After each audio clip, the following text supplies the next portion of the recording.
Hi, my dear 8th standard children. So, you have all watched the last two classes regarding the first chapter, The Mysterious Picture. And in the last class, you have been introduced to a very important language element. Very important language element introduced in the class. That is question tags. Question tags are a very commonly used language element in English language. English conversational language is too good use in the language element. Very important one. So you hope you have got an idea about question tags. Now we are going to have a more detailed look at question tags. What are question tags? How are they formed? Okay, first of all, you have to understand that question tags are not really questions. Question tags എന്ന് പറയുന്നത് questions അല്ല. Questions are asked to get an answer. അല്ലേ, നമുക്കറിയാത്തൊരു കാര്യം അറിയാൻ വേണ്ടിയിട്ട് ചോദിക്കുന്നതിനാണ് നമ്മൾ questions എന്ന് പറയുന്നത്. Question tags are not such questions, but they are used to reinforce. ഒരു കാര്യം പറഞ്ഞു കഴിഞ്ഞാൽ അതിനെ റീഇൻഫോഴ്സ് ചെയ്യാൻ വേണ്ടി, അതിനൊന്നുകൂടെ കൺഫേം ചെയ്യാൻ വേണ്ടി യൂസ് ചെയ്യുന്ന ഒരു ടാഗാണ്, ഒരു ബിറ്റ് ഓഫ് സെൻറ്റൻസ് ആണ് ക്വസ്റ്റ്യൻ ടാഗ്സ് എന്ന് പറയുന്നത്. Okay, now let's see how we can form the question tag of a sentence. Okay, so how to form question tags? ഒരു സെൻറ്റൻസിൻ്റെ ക്വസ്റ്റ്യൻ ടാഗ് നമ്മൾ എങ്ങനെയാണ് ഫോം ചെയ്യുക എന്നുള്ളതാണ്. വളരെ സിമ്പിളായിട്ടുള്ള ഒരു 4 സ്റ്റെപ്പിലൂടെ നമുക്ക് ക്വസ്റ്റ്യൻ ടാഗ് ഫോം ചെയ്യുന്നത് എങ്ങനെയാണെന്ന് പഠിക്കാം. Okay, then first step is find out the auxiliary verb in the sentence. ആ ഒരു സെൻറ്റൻസിൽ യൂസ് ചെയ്തിട്ടുള്ള auxiliary verb ഏതാണെന്ന് കണ്ടുപിടിക്കുകയാണ് ആദ്യത്തെ step. Okay, is, are, am, was, were, ഇങ്ങനെയുള്ള which auxiliary verb is used in that sentence. We have to identify it first. Then the second step is identify the subject of the sentence. Subject, he, she, it, they. So which subject is used in the sentence? ഇപ്പോൾ രണ്ടാമതായിട്ട് നമുക്ക് സബ്ജക്റ്റിനെ identify ചെയ്യാം. Third step is check whether the sentence is negative or positive. ഒരു sentence തന്നിട്ടുള്ള sentence negative ആണോ positive ആണോ എന്ന് കണ്ടുപിടിക്കുക. എങ്ങനെയാണ് സെൻറ്റൻസ് നെഗറ്റീവ് ആണോ പോസിറ്റീവ് ആണോ എന്ന് കണ്ടുപിടിക്കുന്നത്? ആ ഒരു സെൻറ്റൻസിനകത്ത് if there is not, the word not or any other word which means similar to not, not എന്നുള്ള വേർഡോ അല്ലെങ്കിൽ നോട്ടുമായിട്ട് സിമിലർ മീനിങ് ഉള്ള ഏതെങ്കിലും വേർഡോ ആ ഒരു സെൻറ്റൻസിനകത്തുണ്ടെങ്കിൽ that sentence is negative. Okay, so we have to identify whether the sentence is negative or positive. The next is write the tag. Tag എഴുതുന്ന ഒരു structure എന്താണെന്ന് വെച്ച് കഴിഞ്ഞാൽ auxiliary verb plus int plus subject. auxiliary verb എഴുതുന്നു, അതിൻ്റെ കൂടെ int, അതായത് not എന്നുള്ളതിൻ്റെ ഷോർട്ട് ഫോം ആയിട്ടുള്ള int ചേർക്കുന്നു. Then we write the subject and put a question mark. ഇവിടെ ശ്രദ്ധിക്കേണ്ട ഒരു കാര്യം, തേർഡ് സ്റ്റെപ്പിൽ നമ്മൾ സെൻറ്റൻസ് നെഗറ്റീവ് ആണോ പോസിറ്റീവ് ആണോ എന്ന് ഐഡൻറ്റിഫൈ ചെയ്തിട്ടുണ്ട്. പോസിറ്റീവ് സെൻറ്റൻസ് ആണെങ്കിൽ മാത്രമേ നോട്ടിൻ്റെ ഷോർട്ട് ഫോം ആയിട്ടുള്ള ഇൻറ്റ് അവിടെ ചേർക്കേണ്ട ആവശ്യമുള്ളൂ. Okay, otherwise you need not add n't, just write auxiliary verb and subject, then put a question mark. Okay, then what are auxiliary verbs? ഇപ്പോഴും പല കുട്ടികൾക്കും ഓക്സിലറി വേർബ്സ് എന്താണെന്ന് ഐഡൻറ്റിഫൈ ചെയ്യാൻ ചില ബുദ്ധിമുട്ടുകൾ കാണാറുണ്ട്. Okay, what are auxiliary verbs? Is, are, am, these are one set of auxiliary verb. Then was, were, has, have, had, do, does, did. So all these auxiliary verbs are collectively called primary auxiliary verbs. Three auxiliary verbs are നമ്മൾ വിളിക്കുന്നത് primary auxiliary verbs എന്നാണ്. Another set of auxiliary verbs, that is will, shall, can, may, must, dare, need, ought to, and would, should, could, might. Three auxiliary verbs are നമ്മൾ model auxiliary verbs എന്ന് വിളിക്കും. So in every sentence there will be an auxiliary verb. ഒന്നുകിൽ ഒരു primary auxiliary verb ഉണ്ടാവും, അല്ലെങ്കിൽ secondary auxiliary verb ഉണ്ടാവും. So we have to identify which auxiliary verb is used in the sentence. അതാണ് question tag എഴുതുന്ന first step എന്ന് പറയുന്നത്. Then we have to identify whether the sentence is negative or positive. അപ്പോൾ negative words ഉള്ള sentence നമ്മൾ negative sentence എന്നാണ് പറയാം. What are negative words? Not ആണ് പ്രൈമറിലി നമ്മുടെ നെഗറ്റീവ് വേർഡ് എന്ന് പറയുന്നത്. ദെൻ നോട്ട് മാത്രമല്ല, there are other words which means similar to not. Negative meaning ഉള്ള അതർ വേർഡ്സ് ഉണ്ട്. They are no, never, no one, none, nobody, neither, few, little, hardly, barely, scarcely, seldom. All these words are considered negative words. അപ്പോൾ not എന്നുള്ള word തന്നെ വേണമെന്നില്ല. ഈ പറഞ്ഞിരിക്കുന്ന ഏതെങ്കിലും ഒരു നെഗറ്റീവ് വേർഡ് ആ സെൻറ്റൻസിൽ ഉണ്ടെങ്കിൽ എന്താണ് ആ സെൻറ്റൻസ് നെഗറ്റീവാണ്. Okay, now about the pronouns, subject pronouns identify ചെയ്യുന്ന സമയത്ത് what are the subject pronouns normally used? He, she, it, they, you, I, we. These are the subject pronouns. അപ്പോൾ നമ്മൾ പ്രോപ്പർ നൗൺസ് ഒക്കെ നെയിംസ് പേരുകളൊക്കെ ആണെന്നുണ്ടെങ്കിൽ അതിന് corresponding ആയിട്ടുള്ള pronouns ആണ് നമ്മൾ ടാഗിൽ യൂസ് ചെയ്യുക. സോ ഇതാണ് നമ്മൾ ഒരു ടാഗ് എഴുതുന്നതിന് മുമ്പ് ഇത്രയും കാര്യങ്ങളാണ് ചെക്ക് ചെയ്യാനുള്ളത്. Then we can write. ഇത്രയും കാര്യങ്ങൾ നമുക്ക് മനസ്സിലായി കഴിഞ്ഞാൽ we can write the question tag. അപ്പോൾ ക്വസ്റ്റ്യൻ ടാഗ് എഴുതുമ്പോൾ നമ്മൾ നേരത്തെ പറഞ്ഞു ഓക്സിലറി വേർബ് എഴുതുന്നു. സെൻറ്റൻസ് പോസിറ്റീവ് ആണെങ്കിൽ മാത്രം അതിൻ്റെ കൂടെ ഇൻറ്റ് എന്ന് ചേർക്കുന്നു. Then write the subject pronoun, then put a question mark. Okay, now let's practice some questions. ഇപ്പോൾ ഇവിടെ ഓക്സിലറി വേർബിൻ്റെ ലിസ്റ്റ് ഇവിടെ ഉണ്ട്. ദെൻ നെഗറ്റീവ് വേർഡ്സിൻ്റെ ലിസ്റ്റ് ഇവിടെ ഉണ്ട്. Okay, now we can do some examples. He is a doctor. So first step എന്തായിരുന്നു? You have to identify the auxiliary verb used. So here it is is the auxiliary verb used in this sentence. Okay, then identify the subject. Which is the subject? He is the subject. Now a third step, we have to check whether the sentence is negative or positive. ഈ negative വേർഡ്സിലുള്ള ഒരു വേർഡും ഈ ഒരു സെൻറ്റൻസിനകത്ത് ഇല്ല. So the sentence is positive. Now in the fourth step, we are going to write the question tag എഴുതാം നമുക്ക്, അല്ലേ? എന്താണ് അപ്പോൾ നമുക്ക് വേണ്ടത്?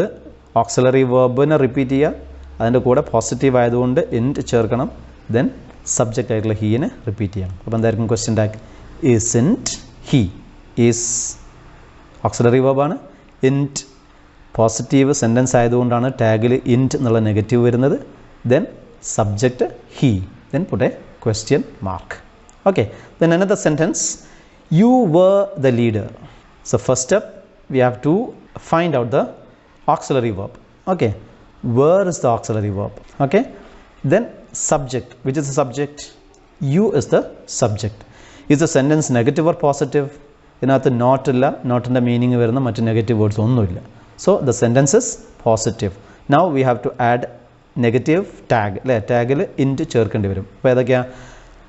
വേർ എന്ന ഓക്സിലറി വേർബിൻ്റെ കൂടെ ഇൻറ്റ് ചേർക്കണം. Then we have to write the subject. Weren't you. Weren't U.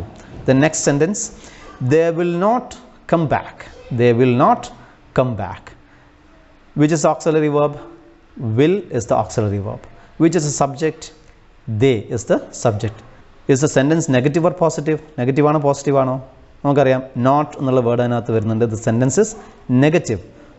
Okay, അപ്പോൾ നമുക്ക് ടാഗ് എഴുതുന്ന സമയത്ത് പോസിറ്റീവായിട്ടുള്ള ടാഗാണ് എഴുതേണ്ടത്. ഓക്കെ, എന്തായിരിക്കും അപ്പോൾ ടാഗ്?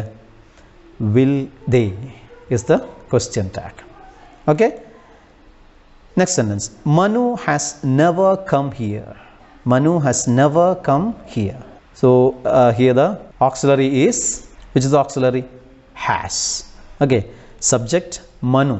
അപ്പോൾ മനു എന്നുള്ള സബ്ജക്റ്റ് വരുന്ന സമയത്ത് നമുക്ക് മനു പ്രോനൗൺ ആയിട്ട് എന്ത് യൂസ് ചെയ്യാം? ഹി എന്ന് യൂസ് ചെയ്യാം. Okay, is the sentence negative or positive? Negative ആണ്. കാരണം എന്താണ്?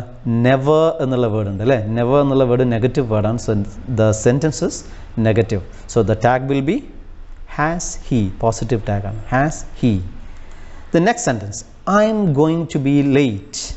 I M going to be late. Which is the auxiliary verb? am is the auxiliary verb. Okay, then subject I. Is the sentence negative or positive? The sentence is positive. There is no not or negative words. Okay, ഒന്നുമില്ല. അപ്പോൾ sentence is positive. അപ്പോൾ tag എന്ത് വേണം? Negative വേണം. അപ്പോൾ actually ഇവിടെ വരേണ്ടത് എന്തായിരിക്കും? ഓക്സിലറി ആം ആണ്. നോട്ട് ചേർക്കണം, ഇൻറ്റ് ചേർക്കണം. Amn't I. But the tag is aren't I. ഇവിടെ ഒരു എക്സെപ്ഷനാണ്, നിങ്ങൾ മനസ്സിലാക്കണം. ആമിൻറ്റ് എന്ന് പറയേണ്ട സ്ഥലത്ത് നമ്മൾ ആറിൻറ്റ് എന്നാണ് പ്രയോഗിക്കുക. ആമിൻറ്റ് ഇംഗ്ലീഷിൽ പ്രയോഗിക്കില്ല. We use aren't I. Okay, then let's practice some more questions. Okay, he sings well. He sings well. First step എന്തായിരുന്നു? You have to identify the auxiliary verb. Okay, auxiliary verb. So can you see any auxiliary verb in this sentence? നമ്മൾ ഈ പറയുന്ന ഈ ഒരു right സൈഡിൽ നമ്മൾ list ചെയ്തിട്ടുള്ള ഏതെങ്കിലും ഓക്സിലറി വേർബ് അതിനകത്തുണ്ടോ? നോ. അപ്പോൾ എന്ത് ചെയ്യും? അപ്പോൾ ഇവിടെ മനസ്സിലാക്കേണ്ടത് in certain sentences we cannot see the auxiliary verb. നമ്മൾ ഓക്സിലറി വേർബിനെ പ്രത്യക്ഷത്തിൽ നമുക്ക് കാണാൻ സാധിക്കില്ല. അങ്ങനെയുള്ള സെൻറ്റൻസുകളിൽ 3 ഓക്സിലറി വേർബ് ആയിരിക്കാനാണ് സാധ്യത. അതിവിടെ നമ്മളിവിടെ ഈ ഒരു യെല്ലോ കളറിൽ ഞാൻ എഴുതിയിട്ടുണ്ട്. Do, does, did. ഇതിലേതെങ്കിലും ഒരു ഓക്സിലറി വരുമ്പോഴാണ് ഓക്സിലറി വേർബിനെ സെൻറ്റൻസിൽ നമുക്ക് പ്രത്യക്ഷത്തിൽ കാണാതിരിക്കുക. പ്രത്യക്ഷത്തിൽ കാണാതിരിക്കുക എന്ന് പറഞ്ഞാൽ ഇല്ല എന്നല്ല അർത്ഥം, അത് ഹിഡൻ ആണ്. അപ്പോൾ എങ്ങനെ മനസ്സിലാക്കും? We have to look at the main verb. ഇതിനകത്തുള്ള വേർബ് ഏതാണെന്ന് നോക്കുക. വേർബ് ഏതാണ്? സിങ്സ്. ഓക്കെ, ആ സിങ്സ് എന്നുള്ള വേർബ് കണ്ടാൽ അറിയാം അതിനകത്ത് ഡു ആണോ, ഡസ് ആണോ, ഡിഡ് ആണോ. ഓക്കെ, കാരണം എന്താ? സിങ്സ് എസ് ഫോമാണ് അല്ലേ? സിങ് എന്നുള്ളതിൻ്റെ എസ് ഫോമാണ് സിങ്സ്. അപ്പോൾ ഈ ഡു, ഡസ്, ഡിഡ് എന്നുള്ളതിൽ എസ് ഫോം ആയിട്ടുള്ള ഡസ് ആയിരിക്കും അവിടെ ഓക്സിലറി ആയിട്ട് വരാം. ഓക്കെ, അപ്പോൾ ഓക്സിലറിനെ പ്രത്യക്ഷത്തിൽ കാണാതിരിക്കുന്ന സന്ദർഭത്തിൽ നമ്മൾ ചെയ്യേണ്ടതാണ് look at the main verb at which form is that verb. Okay, ഏത് ഫോമിലാണ്? അപ്പോൾ എസ് ഫോമിലാണ് ആ ഒരു വേർബ് ഉള്ളതെങ്കിൽ ഡസ് ആയിരിക്കും auxiliary. So here doesn't he, doesn't he. Okay, then another sentence, the boys play football. The boys play football. Here also we cannot see the auxiliary verb. അല്ലേ? any auxiliary verb നമുക്ക് കാണാൻ പറ്റുന്നില്ല. So ഇവിടെ നമ്മൾ എന്ത് ചെയ്യണം? we have to look at the main verb. Which is the main verb? Play is the main verb. Okay, play, which form is that? It is present form or V1. Okay, V1, V2, V3 അങ്ങനെ വേർബിന് ഒരു 4-5 ഫോമുകളുണ്ടല്ലോ. So V1. So do, does, did എന്ന 3 ഓക്സിലറിയിൽ V1 ഏതാണ്? It is do. Okay, അപ്പോൾ V1 main verb ആയിട്ട് വരുന്നുണ്ടെങ്കിൽ മനസ്സിലാക്കുക അവിടെ ഓക്സിലറി എന്തായിരിക്കും? ഡു ആയിരിക്കും. അപ്പോൾ ഇവിടെ ഡു ആണ് ഓക്സിലറി. ഓക്കെ, ദ ബോയ്സ് ആണ് സബ്ജക്റ്റ്. ദ ബോയ്സിനെ കുറിച്ച് നമുക്ക് ദേ എന്ന് പറയാം, പ്രോനൗണായിട്ട് ദേ എന്ന് പറയാം. സെൻറ്റൻസ് എന്താണ്? പോസിറ്റീവാണ്. അപ്പോൾ നമുക്ക് നെഗറ്റീവ് ടാഗ് ഉപയോഗിക്കണം. എന്തായിരിക്കും ടാഗ്? അപ്പോൾ don't they, do n't they. അപ്പോൾ do plus n't plus they, but don't they. Okay, then next sentence, she walked home. She walked home. Here also you cannot see the auxiliary verb. Okay, അപ്പോൾ അവിടെ നമ്മൾ എന്ത് ചെയ്യും? We have to look at the main verb. Okay, main വേർബിൽ നോക്കുന്നു. Main verb എന്താണ്? Walked. Which form is that? It is V2, past form. അപ്പോൾ do, does, did ഇതിലേതാണ് പാസ് ഫോം? ഓക്കെ, ഡിഡ് അല്ലേ? ഡിഡ് ആണ് പാസ് ഫോം. അപ്പോൾ did ആണ് അവിടുത്തെ ഓക്സിലറി. അപ്പോൾ V2 അല്ലെങ്കിൽ പാസ് ഫോമിലുള്ള വേർബ് കണ്ടു കഴിഞ്ഞാൽ യു ഹാവ് ടു അണ്ടർസ്റ്റാൻഡ് എന്താണ്? ഡിഡ് ആണ് അവിടുത്തെ ഓക്സിലറി. സബ്ജക്റ്റ് ഷീ ആണ്. ഓക്കെ, അപ്പോൾ ഓക്സിലറി കിട്ടി, സബ്ജക്റ്റ് കിട്ടി. സെൻറ്റൻസ് നെഗറ്റീവ് ആണോ പോസിറ്റീവ് ആണോ? Sentence is positive. അപ്പോൾ നമ്മൾ എന്ത് ചെയ്യണം? നെഗറ്റീവ് ടാഗ് ഉപയോഗിക്കണം. എന്തായിരിക്കും അപ്പോൾ? Didn't she. ഓക്കെ, ഇപ്പോൾ ഏകദേശം ഒരു ഐഡിയ കിട്ടിയല്ലോ. ഇനി കുറച്ചും കൂടെ സ്പെഷ്യലായിട്ടുള്ള റൂൾസ് ഇതിനകത്ത് വരുന്നുണ്ട്. വേറെ സെൻറ്റൻസ് ടൈപ്പുകളിൽ എങ്ങനെയാണ് ക്വസ്റ്റ്യൻ ടാഗ് വരിക എന്ന് നോക്കാം. Imperative sentences. എന്താണ് ഇമ്പരേറ്റീവ് സെൻറ്റൻസസ് എന്ന് പറഞ്ഞാൽ? ഇതുവരെ നമ്മൾ ഡിസ്കസ് ചെയ്തത് സ്റ്റേറ്റ്മെൻറ്റ്സ് ആണ്, സാധാരണ സെൻറ്റൻസുകളാണ്. ഇമ്പരേറ്റീവ് സെൻറ്റൻസസ് എന്ന് പറഞ്ഞാൽ കമാൻഡ്സ്, റിക്വസ്റ്റ് അങ്ങനെയുള്ള കാര്യങ്ങൾ. So sentences in which somebody is asked to do something, എന്തെങ്കിലും ഒരു കാര്യം ചെയ്യാൻ വേണ്ടി കൽപ്പിക്കുകയോ അല്ലെങ്കിൽ റിക്വസ്റ്റ് ചെയ്യുകയൊക്കെ ചെയ്യുന്ന സെൻറ്റൻസുകളാണ് എന്ത് പറയുക? Imperative sentences. ഇമ്പരേറ്റീവ് സെൻറ്റൻസസ് ആണെങ്കിൽ വളരെ ഈസിയാണ്. ടാഗ് ഒന്നുകിൽ വിൽ യു അല്ലെങ്കിൽ വോണ്ട് യു. മറ്റൊന്നും അവിടെ നോക്കേണ്ട ആവശ്യമില്ല. Just write will you or won't you. Okay, sentence നോക്കുക. Close the door. Close the door. This is an imperative sentence. അപ്പം നമുക്ക് എന്ത് ചെയ്യാം? Tag won't you.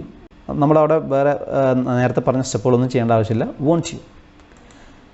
Don't make noise. Don't make noise എന്തായിരിക്കും അപ്പം? Will you. Okay, will you അല്ലെങ്കിൽ won't you, ഇത് രണ്ടിലേതെങ്കിലും ഒന്ന് മാത്രമേ അവിടെ വരൂ. Please help me. Please help me എന്താണ് tag? Won't you. Okay, now കുറച്ചുകൂടെ റൂൾസ് നമുക്ക് പഠിക്കാം. ലെറ്റ്സ് എന്ന് തുടങ്ങുന്ന sentences starting with let's. Let's എന്നതുകൊണ്ട് തുടങ്ങുന്ന സെൻറ്റൻസുകളാണെങ്കിൽ അവിടെ എപ്പോഴും ക്വസ്റ്റ്യൻ ടാഗ് ഷാൾ വി എന്നായിരിക്കും. വേറെ ഒന്നും ചിന്തിക്കേണ്ട ആവശ്യമില്ല. Shall we. എക്സാമ്പിൾസ് നോക്കാം. Let's have a cup of tea എന്താണ്? Shall we. Okay, let's play football. Shall we. Let's start the class. Shall we. Okay, അപ്പോൾ ഇത്രയാണ് ജനറൽ ആയിട്ടുള്ള റൂൾസ് പറയുന്നത്. കുറച്ചും കൂടെ റൂൾസ് ഇതിനകത്ത് വരുന്നുണ്ട്, കുറച്ചുകൂടെ അഡ്വാൻസ് ആയിട്ട് റൂൾസ്. അത് നിങ്ങൾ ഹയർ ക്ലാസ്സസിലെത്തുന്ന സമയത്ത് നിങ്ങൾക്ക് മനസ്സിലാക്കാൻ പറ്റും. Okay, now what you have to do is practicing. Okay, practice നന്നായിട്ട് പ്രാക്ടീസ് ചെയ്യുക. ഏത് ലാംഗ്വേജ് എലമെൻറ്റ് പഠിച്ചു കഴിഞ്ഞാലും അത് ഒരുപാട് സെൻറ്റൻസുകളിൽ അപ്ലൈ ചെയ്തിട്ട് പ്രാക്ടീസ് ചെയ്യുക. Okay, and I will give you some questions here. Some eight sentences are given. You have to write the question tags of these sentences.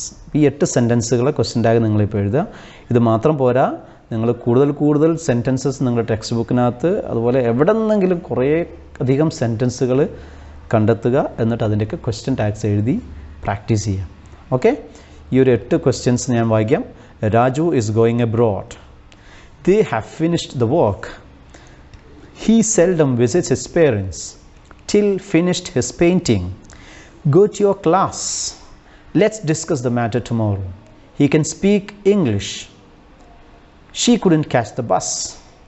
ഇത്രയും സെൻറ്റൻസുകൾ എഴുതുക, എന്നിട്ട് നോട്ട്ബുക്ക് നിങ്ങൾ ടീച്ചറെ സബ്മിറ്റ് ചെയ്യുക. ഓക്കെ,